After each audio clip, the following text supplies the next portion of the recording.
Et on commence la Mishnah en bas de la page.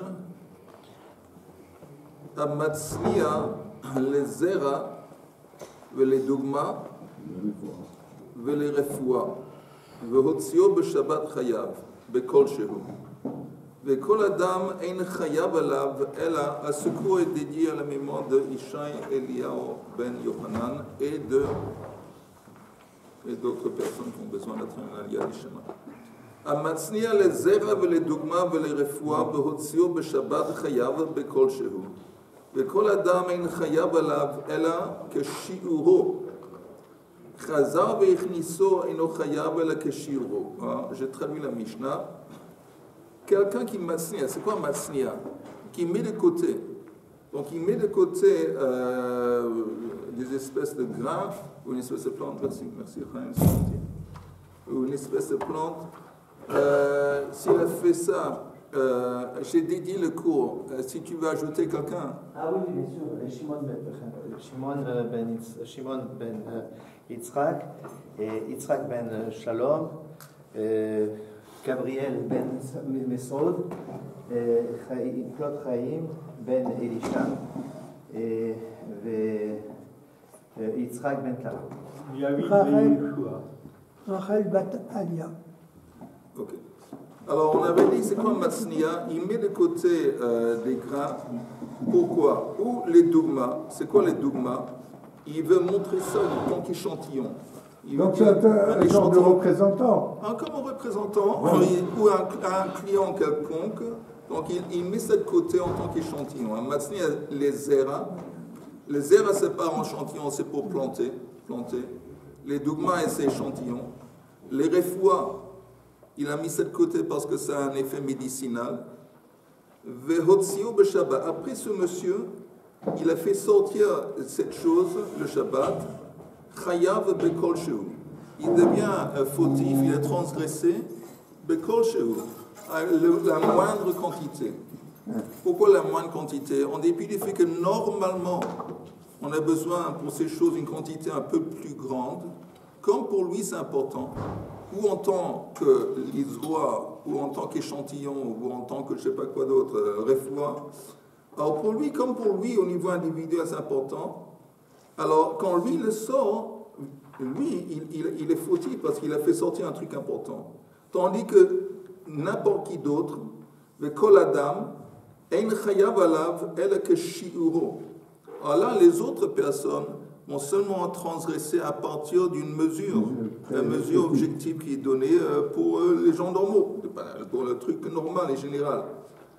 Maintenant, ce type, il est sorti avec cette toute petite quantité qu'il valorise, et après, il a eu un changement d'idée. Il dit, bon, en fin de compte, je ne vais pas l'utiliser, je rentre à Chazara la Bayt, je retourne à la maison, tout ça se passe le Shabbat. Alors là, c'est différent. Eino chayav el kishiro. Cette même personne, il est souvent fautif quand il rentre. Parce que quand il rentre, il va reshooter Rabim, il reshooter Yachid, il rentre à la maison. Et ça laisse entendre qu'il a posé la chose, il l'a pris, il va la poser à la maison. Alors là, ça devient le shiur normal qui s'applique à tout le monde. Donc au début, quand il a fait sortir cette chose, cette toute petite quantité, il est chayav parce que pour lui c'est important, la preuve, il a mis ça de côté. C'est important. Mais en fin de compte, il ne l'a pas utilisé. Il est sorti, il ne l'a pas utilisé. Il est retourné à la maison avec. Alors, comme il ne l'a pas utilisé pour les buts qu'il s'est fixé au début, alors il va assumer maintenant le shiur normal qui s'applique d'une façon générale à tout le monde. Ça, c'est la Mishnah. Est-ce qu'il y a des questions sur la Mishnah? C'est quoi le shiur normal? Alors, ça dépend. Normalement, on a vu les grains. On avait dit normalement 5 grains. Ça c'était le truc normal. Regarde ça dépend de la plante, ça dépend du grain. Mais disons 5. Rashi dit aussi. Regarde le Rashi. Au début, Amatznia bekol shehu de ha'achashvei, parce qu'il a rendu ça important cette mesure. La preuve, il l'a mis de côté. Tu le mets de côté, c'est un signe que pour toi c'est important. Rashi, ela ke shiuro. Chacun, il a un shiur qui se rapporte à lui. Bezeronin chamisha, zera kishuin, Odluin, Ofula Mitzri, Shnaim, ça dépend. Ou Bachar Dvarim Kogon Yain, Ochlin, ou Gemi Kashiur Mefouach, Bichlal Gadol Abamosi. Ok. Maintenant. Non, mais si chacun il a une dimension particulière, une quantité particulière, c'est compliqué. Pour la lacha, c'est difficile ensuite de faire une loi pour l'ensemble des individus qui ont... Non, tu as raison, mais d'un autre côté, ça s'applique seulement à lui. On voit ici une distinction entre une mesure qui s'applique à tout le monde. Ça, c'est objectif, ça s'applique à tout le monde. Oui. Et lui, pour une raison ou une autre, il va utiliser ça même à toute petite quantité. Alors, comme pour lui c'est important, même à kol shehu, même à toute petite quantité, quand lui, personnellement, il le fait sortir, il a transgressé. Mais pour les autres, les gens qui... Alors là, on applique le critère objectif, qui est un shiur qui s'applique à tout le monde. Est-ce qu'on peut ajouter une chose? Oui. Peut-être qu'il faut... Je ne suis pas botaniste, mais est-ce qu'il faut peut-être une quantité minimum de grains pour que la plante pousse? Non, normalement, moi, je n'ai jamais étudié. Je ne suis pas un expert, loin d'être un expert en agriculture. Parce que mais je pense que même un grain, ça va pousser. Même un grain. Même un grain, ça va pousser. Mais je n'ai jamais étudié ça. Comme ça, je ressens, un grain, ça pousse. Mais la question, est-ce que tu vas faire l'effort de faire un trou dans la terre pour un grain? Normalement, non, ça appartient une poignée ou 5. Ouais, on ne récolte pas beaucoup. Alors, je répète très vite la Mishnah, mais la vérité est qu'on va voir que c'est contre une Mishnah qu'on a vue précédemment. On va voir. Ou pas seulement, c'est pas contre, c'est une répétition d'un truc qu'on a vu auparavant. On a déjà vu cette idée avant, que si pour quelqu'un c'est important, même si c'est tout petit, quand lui il le fait sortir, il transgresse. On l'a vu avant. Mais on va voir. On n'avait pas vu Khazar. Exactement. Mais il est khayab khatat, ça veut dire. À ce S'il niveau-là, a fait Beshogeg, il est khayab khatat. Beshogeg. S'il a fait Meizid avec des témoins, un témoignage, un truc, un avertissement, il est khayab mita. Parce qu'on dit qu'il est. Attends, il y a une chose qui ne me comprend pas. Cette graine-là, qu'il a gardée parce que c'est un échantillon et que pour lui c'est important.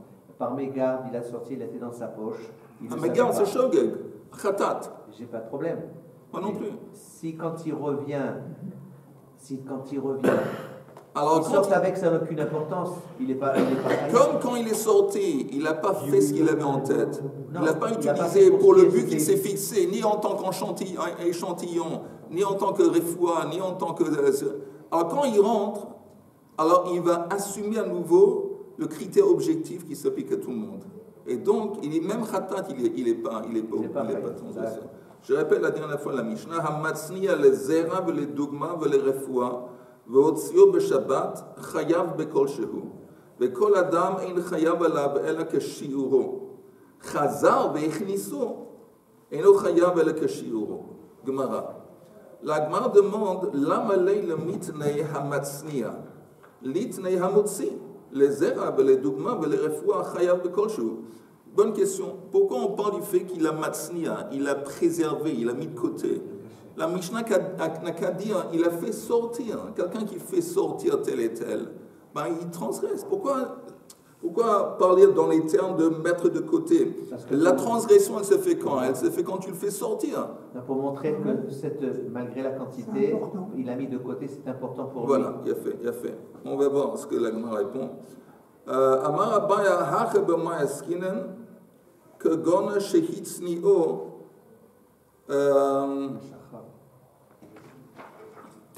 vous savez quoi? Regardons le Rashi, le Rashi au début de la Gemara.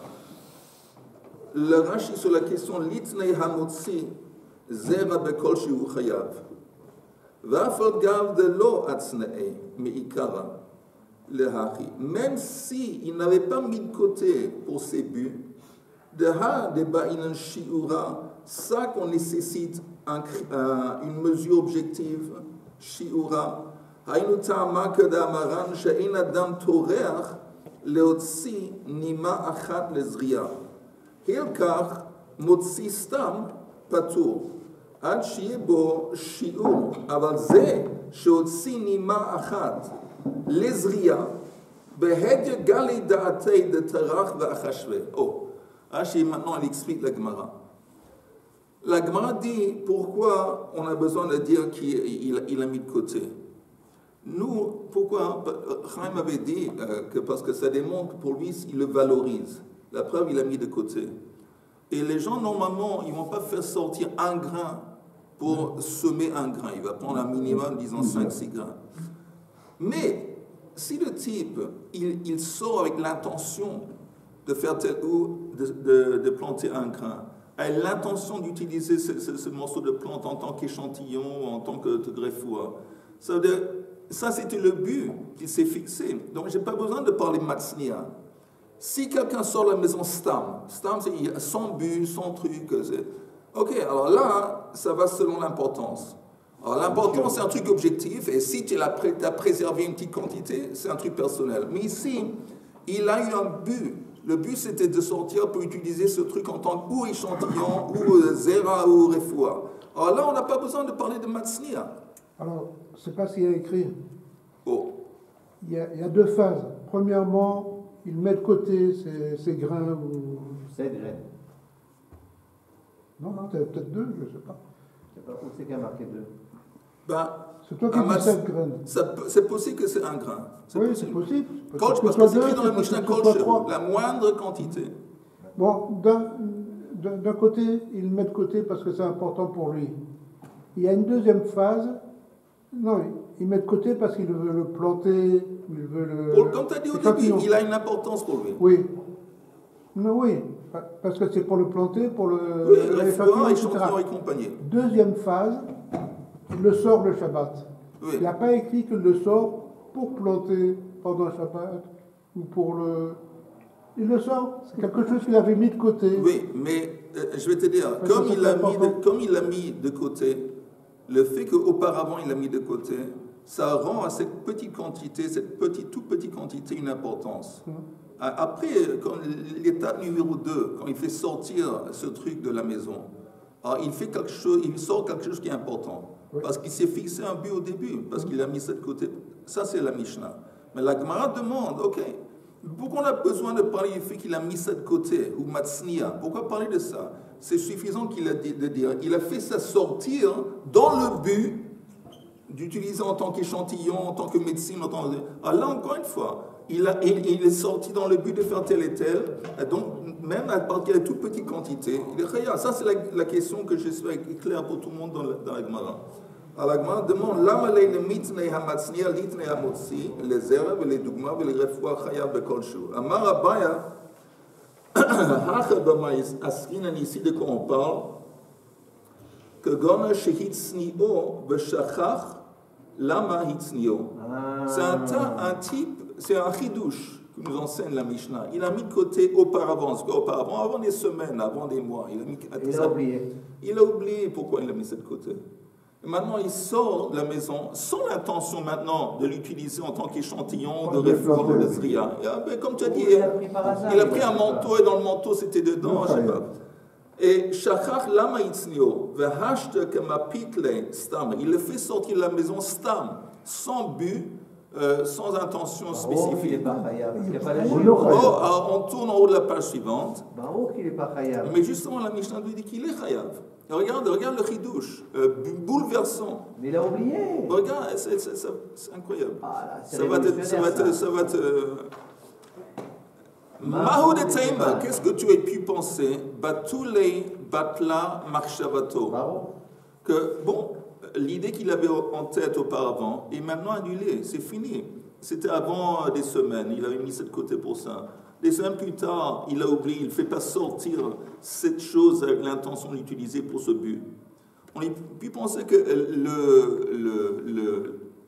la pensée qu'il avait auparavant est maintenant batel, elle est annulée. Et la Mishnah nous apprend que non. Kol haose al dat rishona haose. On nous dit que même s'il a oublié, par définition, s'il fait sortir quelque chose, on est en train de regarder en fin de compte, encore une fois, une chalouka, une distinction entre l'objectif et le subjectif. Qu'est-ce qui se passe? Il me demande où c'est qu'il est, notre ami Elie. Je ne sais pas. Il n'est pas. Alors, Revenu ce matin. Mais c'est surprenant, subjectivement, cette discussion, c'est surprenant. subjectivement, tu peux dire, bon, le type, il l'a oublié. Il l'a oublié, pourquoi il a mis ça de côté avant des semaines, peut-être même avant des mois. Alors, subjectivement, tu vois, bon, maintenant c'est fini, il fait sortir ça, c'est un col de roue. La pensée qu'il avait auparavant, quand il a mis ça de côté, a été annulée. On lui dit non. On ne regarde pas ça subjectivement, on regarde ça objectivement, de quel point de vue, qu'au moment qu'il les a mis de côté, même si c'est avant des mois, ces grains ou ces morceaux, ils ont assumé un statut d'importance, objectivement. Donc, c'est-à-dire que même quelques mois plus tard, il sort avec ces grains sans l'intention de les utiliser. C'est fini. Objectivement, ils sont devenus, ils sont assumés un statut d'importance. Ça vient contredire des choses qu'on a dans le Parce que c'est un Matzniya, celui-là, qui a fait ça. Ouais. Il a oublié. Mais si c'est quelqu'un d'autre qui le shiur, il est objectif, il est général. C'est un truc qui s'applique à tout le monde. Ici, c'est spécifique pour lui et ça s'appelle kol shiur, la moindre quantité. Parce que comme lui, il a mis ça de côté pour ses buts, et c'est des buts qu'on n'a pas besoin d'une grande quantité, une toute petite quantité, ça suffit. C'est déjà pour lui, personnellement. Mais pour les autres, comme tu dis, les autres, eux, ils vont être soumis aux critères objectifs. Donc, il y a une mesure plus grande. Il a mis cette graine, ces deux graines, il les a mis de côté dans une petite pochette, comme ça, il les mise de côté. Et avant qu'il sorte, son gosse qui est en train de jouer, il a mis la main dans le tiroir, il a pris cette petite pochette, et puis il l'a mis dans son manteau. Il est sorti avec son manteau, dehors. Khayab. Il est khayab. Khayab, exactement. Mais, quand il est revenu à la maison, il ne savait pas qu'il avait dans la poche. Et le gosse, il remet la main dans la pochette et il lui sort devant lui. Quand il voit qu'est-ce qu'il a, il dit, oh, il ne faut pas jouer avec ça. Il le remet dans le tiroir. À ce moment-là, il est khayab, khatat? Non. Puisqu'il ne savait pas que c'était sorti. Parce que maintenant qu'il est rentré de Khazara, alors là, le fait qu'il est rentré, c'est comme si, à travers l'acte de rentrer à la maison avec, il a annulé. L'acte a annulé le statut précédent. Le but que c'était fixé. Voilà. Donc il rentre dans la même catégorie que les autres. Oui, pour le Matzniya, j'ai compris qu'il est khayab. Mais pour quelqu'un d'autre, il n'est pas khayab. Il n'est pas khayab. Il est seulement khayab à partir d'une quantité plus grande qui est objective, qui s'applique à tout le monde. Voilà, mais il a oublié pendant ça fait 6 mois, et puis il est sorti, il est dans la veste. Il a germé. Et alors il est sorti avec. S'il est sorti, on voit ça ici. Tu parles de quelqu'un, une petite quantité kol shehu qu'il a mis de côté auparavant. Oui, et puis il a oublié dans sa poche. Ah, il est khayab, il est sorti 6 mois. Il est khayab parce que la Gemara nous enseigne que kol haose al dat rishona ose. Quand tu fais un acte plus tard, tu le fais, c'est un acte qui a été pris en compte. Ou bien un simple. Ça, j'ai compris. Ok, on continue dans la Amar, Rabbi Yehuda. Malgré qu'il n'était pas conscient au moment où il est sorti avec son manteau, il était dans sa poche. Il n'était pas conscient, c'est pour ça qu'il s'est khatat. Et il doit quand même amener un khatat. Normalement, par définition, un khatat c'est pour un acte d'inconscience. Oui, mais. Par définition, khatat. Mais il sort, il ne sait pas qui avait le truc. Pourquoi il va amener un khatat? Je viens de dire à Chaim. Je viens de dire à Chaim. Un shogeg, une transgression qui est shogeg, par définition, c'est un truc que tu as fait dans un état d'oubli ou d'inconscience. Par définition. Non, mais là, il est sorti, et puis après, donc lui-même, il ne sait pas qu'il a fait une faute. Mais je t'ai dit. Alors, donc il est chayav khatat. Il est chayav, mais il ne sait pas. Mais parce que chaque fois que tu fais une faute, tu ne sais pas. Non. Ah ben, écoute, la vérité. Il ne sait pas. Il est continué à vivre comme si de rien n'était. Il ne sait pas. Je pense que. Non, c'est possible ce que tu dis, non. C'est intéressant ce que tu dis, parce que normalement, on avait vu ça au début de la Maseret. Les interdits de Shabbat, ils sont considérés comme Melechet Machashevet. Melechet Machashevet, c'est un acte voulu. C'est un acte voulu. Maintenant, comment on applique Shogeg à ça? Alors, on avait dit, il y a deux possibilités. où le type il ne savait pas que c'était Shabbat. Donc il a fait l'acte en conscience, il sait que c'est l'acte qu'il est en train de faire, mais il a oublié que c'est Shabbat. Ou il sait que c'était Shabbat, mais il a oublié que l'acte en question était interdit. Ou il ne savait pas, il était ignorant du fait que l'acte... Mais le scénario où le type il sort, et dans sa poche il y avait ça, il n'avait pas l'intention de faire l'acte, là c'est possible c'est honnête. C'est possible que c'est même pas khatat. Et c'est ce que je viens de dire maintenant. C'est possible que c'est même que il l'a mis dans sa poche. Et quand il revient dans la maison, mais il avait l'intention de se retrouver avec. Il ne sait pas. Avec le manteau. Avec le manteau, c'est un cas de honnête. C'est honnête. Il n'a rien à voir avec ça, lui. Il y a une autre possibilité dans notre Il cas. avait l'intention de se retrouver. Attendez une seconde. Il y a une autre possibilité. Le gars, il a sorti un grain. Ah, maintenant c'est un. Deux secondes pour parler ou pas? Il a sorti un grain. Mais il sait qu'il a sorti un grain, il dit c'est pas grave, c'est en dessous du shiur. Mais simplement, il avait oublié que c'était important pour lui. Et alors là, justement, c'est un cas de shogeg. Ouais. Il est chayav. Chayav khatat. Mais c'est bien qu'on a... Attends, si lui l'a oublié, oui. La halakha, elle le rend chayav. Lui, il a oublié que c'était important. Il est bien ce qu'il veut dire maintenant. Alors, je retourne à ce que j'ai dit avant. Ça, c'est le cas de shogeg. Le cas de shogeg où tu fais un acte consciemment et tu as oublié. Qu'est-ce que tu as oublié? Ou que c'était Shabbat, ou que l'acte en question, il est interdit. Ou que c'était important. Oui. Non, là, c'était important. Oui, mais c'est important parce que... C'est important de dire qu'à une certaine époque, à un certain moment, c'était important. Depuis, ce n'est plus important pour lui, à tel point qu'il justement, la Mishnah nous dit... Et quand il sort, chayav. Non, c'est encore important mais pour lui. Attention, à condition qu'il se souvienne que ça avait été important. J'aimerais continuer. À condition qu'il se souvienne que c'était important. Il aimerait continuer le rab. Amar Rav Yehuda Amar Shmuel. Amar Rav Yehuda Amar Shmuel, troisième ligne d'en haut. Mechayev haya Rabbi Meir, af bemotzi chita achat lezria. Alors lui, il dit au nom de Rabbi Meir que même quelqu'un qui fait sortir un grain, il est déjà chayav. En la Gemara s'étonne. Pshit, ben c'est évident. La Mishnah vient de nous enseigner Kol shehu tnan. Il a été mis de côté. Non, Kol shehu, ça veut dire que tu es fautif, Kol shehu, avec la moindre quantité. Alors, qu'est-ce que tu viens m'annoncer en disant que ma chidouche, tu me dis même un grain. La Mishnah dit Kol shehu. Mahu de tema, qu'est-ce que tu pourrais dire? Kol shehu le apukei mi grogeret. Que normalement, quand nous on parle, le critère normal quand on parle de nourriture, de choses qu'on mange, c'est une figue, une grogeret.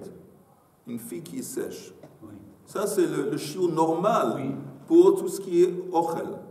On aurait pu penser que, que quand la Mishnah dit kol shehu, la moindre quantité, ça veut dire que même si c'est plus petit qu'une grogeret, mais néanmoins, vele olam ad deik kezait.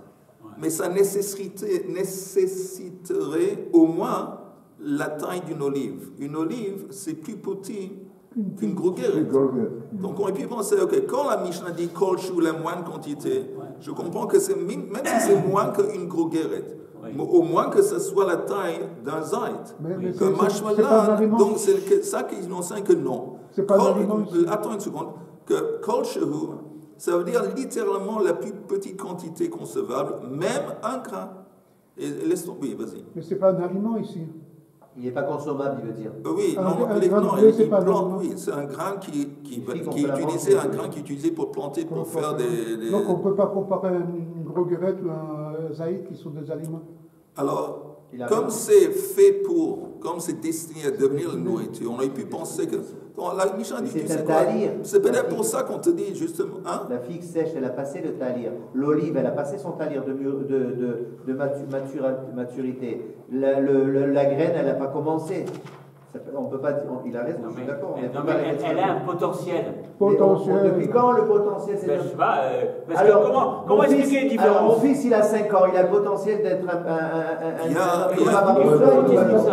sans vous énerver, mais il y a des gens qui croquent des grains. D'accord, mais il écrit le Zriya. Le Zriya, Oui, attends une seconde, il croque des grains de blé ou d'orge. Il les croque. C'est comme un. C'est pas un truc. Il y a des gens qui croquent comme ça. Comme des amandes, des cacahuètes. Ouais. Maintenant, ça veut dire que même en tant que grain, ça pourrait être mangé. Il écrit le Zriya. Oui, mais ça, on parle objectif, subjectif, tout ça. Mais en fin de compte, la Gemara est claire, j'espère. La Gemara dit, écoute, tu me dis, tu viens m'enseigner que même si tu fais sortir un grain, tu es fautif, tu as transgressé. Ben, c'est évident, la Mishnah vient de nous dire, Kol shehu. Kol shehu veut dire la moindre quantité, y compris un grain. Il dit non. Quand la Mishnah dit Kol shehu et puis posé, c'est quoi la moindre quantité? Moins qu'un gros guéret. Mais au moins que ça soit, au moins que ça correspond à Kazai, que machmana que non. Littéralement, la moindre quantité. Mais pourquoi? Oui. Pourquoi quoi? Ben, pourquoi cette différence entre le grain et puis le mégaret avec et puis les aïeux? Mais le chidouche de dire que malgré que ça soit. Oui, je comprends, malgré, mais il y a un sens, il y a une explication quand même. Oui, l'explication, c'est... On peut pas nous asséner des... Non, Richard, l'explication, elle est simple. Ça nous enseigne la force de l'intention humaine. C'est que quand pour toi, personnellement, ce grain, il est important, en dépit du fait que pour les autres, ce n'est pas considéré comme une quantité importante, mais pour toi, c'est important, c'est ça qui compte vis-à-vis de la transgression de Hotzah. Ok. Matkif la Rav Yitzchak Berei de Rabbi Yehuda. Ela me'ata. Si c'est ainsi que tu me dis que tout se joue à travers la pensée, tout se joue avec, tu me dis que même si pour lui, pour sa kavana, la main quantité, je vais prendre ce principe et je le fais à l'envers. Je le fais à l'inverse, c'est quoi? Ela me'ata chishev lotzi kol beito. Il a décidé, le type, de sortir tout le contenu de sa maison. Shabbat. Le Shabbat. Alors, est-ce que tu vas me dire là aussi, Hachinami, de l'homme Michayev, ad mapik le koulé, ad mapik le koulé. Est-ce que tu vas me dire que, comme son intention, et on va selon l'intention, c'est que seulement tout le contenu il voulait faire sortir. C'est-à-dire que tant qu'il n'a pas fait sortir tout le contenu de la maison, il n'a pas transgressé. Son intention, c'était tout le contenu. Donc, tant qu'il n'a pas fait sortir tout le contenu, il n'a pas transgressé. Très bonne question. La Gemara dit là, hatam, batla da'ato et sel koladam. Là, on a un comment on dit, un clash en anglais. On a une contradiction. Non, une confrontation, je ne sais pas, entre son opinion personnelle et ce qui est acceptable, ce qui est mekoubal. Ça veut dire que ce qu'il avait en tête est annulé vis-à-vis des autres. C'est intéressant. Ça veut dire que tu ne peux pas me dire que quand tu sors des choses de la maison, ce n'est pas important. Parce que ton plan, c'était de sortir tout. Parce que batla dato et sel koladam, parce que pour les autres, pour les gens, objectivement, ça c'est important, ça c'est important, ça c'est important. Je n'ai pas besoin de faire sortir tout pour transgresser. Donc ce que toi, tu as en tête, ton intention, elle est annulée vis-à-vis des autres. Pourquoi on ne dit pas ça vis-à-vis de ce qui est petit? Parce que on voit comme ça, tu ne peux pas rendre pas important avec ton attention. Tu ne peux pas dire que ce qui est dans la maison n'est pas important tant que je ne fais pas de sortir tout. Ça, tu ne peux pas faire parce que objectivement pour les gens c'est important et donc ton intention elle est annulée vis-à-vis des autres. Mais dans le cas inverse, pour les autres, à partir de 5 grains, c'est important. Moi, ce n'est pas important. Mais toi, tu arrives à rendre important grâce à ton intention. Donc, on voit que l'intention ici, elle rend important quelque chose que pour les autres n'est pas important. Mais elle ne peut pas rendre pas important quelque chose qui est considéré comme important par tout le monde d'autre. Donc si lui, son intention, c'était de faire sortir tout, on ne va pas dire, bon, tant qu'il n'a pas fait sortir tout les choses. Alléluia. Mieux vaut tard que jamais. Ok, vous avez compris? Oui, alors donc, maintenant, je continue le raisonnement jusqu'au bout, si tu me permets. Oui. Donc, il a eu la force, pour lui, personnel, parce que cette graine, c'était important d'avoir, ça avait une importance, donc, même s'il a oublié que c'était important, de mettre rien. Maintenant, il n'a pas oublié que c'était important, mais dans sa tête, il a dit, à partir de maintenant, ça ne m'intéresse pas, j'ai trouvé une meilleure truc que ça. Donc dans sa tête, toujours dans sa tête, il a décidé que ce n'était pas important. Alors là, c'est différent. Pas tout, il n'est pas tout mechatat. Voilà, c'est ça. On prête à quelqu'un une intention qu'il n'a pas. Oui. Non, c'est ça. Mais il avait eu, mais il n'avait pas annulé dans sa marchava. Mais s'il a annulé dans sa marchava, il n'est pas khayab s'il la sort. C'est ça le truc. Est-ce que, ou peut-être, au lieu d'entamer une nouvelle souguia, peut-être 2 minutes sur le truc du bord. Je vous ai parlé du bord en Égypte. Le trou. Je vous ai parlé du trou. Le puits bar et du bord. Il y a une question intéressante dans la paracha du Shabbat précédent, que c'est écrit que Yosef a été convoqué par Paro. Et dans le verset, c'est écrit Vayeritsuhu minabor. On lui a fait sortir très très vite du bord. Et la grande question est que dans la fin de Vayeshev, la fin du chapitre de la paracha précédente, le mot bord n'apparaît pas. Le terme qui apparaît toujours, c'est Beit HaSohar. Quand il était en prison, on ne voit jamais le mot bord. Ça n'apparaît pas. Le terme qui apparaît dans la Torah, c'est Beit HaSohar. Pourquoi subitement, quand c'est écrit qu'on l'a fait sortir de prison pour qu'il se présente devant Paro, Yosef, c'est écrit on lui a fait sortir du bord. Pourquoi? Parce que Beit HaSohar, c'est pour les autorités. C'est le terme employé par les autorités. Le bord, c'est le terme qui s'applique à Yosef. Pourquoi? Je veux dire, parce que ça l'implique directement. Il y a une sorte de mais lien. Un bord, c'est pas une prison. Il y a une prison et il y a un bord. Un bord, c'est comme tu dis, un puits, il y a un fossé, c'est un trou dans la terre. Il n'est pas sorti d'un trou dans la terre, il est sorti de la prison. Alors pourquoi la Torah dit Yeritsuhu minabor? Est-ce qu'il y a une un rapport avec le bord quand les frères l'ont mis dans le bord? Il a fait. Mais ce que je disais. J'ai mal compris ce que tu as dit. Mais la Torah nous enseigne que si nous on regarde, qu'est-ce qui va se passer de suite? Dans quelques minutes, qu'est-ce qui va se passer? Un miracle. Quel miracle? Que Yosef va être catapulté d'être auparavant un esclave, un juif ivri que personne ne connaît incognito dans une prison en Égypte. Il va être catapulté et devenir le personnage, à part Paro, le plus important dans le monde. Parce que l'empire égyptien, c'était l'empire mondial. Il va devenir, dans quelques minutes, le type le plus important. Miracle. Qu'est-ce qui est responsable de ça? Alors, Yosef, pour lui, le commencement de la fin pour Yosef, le commencement de la tragédie de sa vie, c'est le bord. Le moment qu'il a été jeté dans le bord, il a été déchiré, la déchirure de sa famille, il a été vendu en esclave. C'est le début de la fin. Le traumatisme pour Yosef, c'est le bord.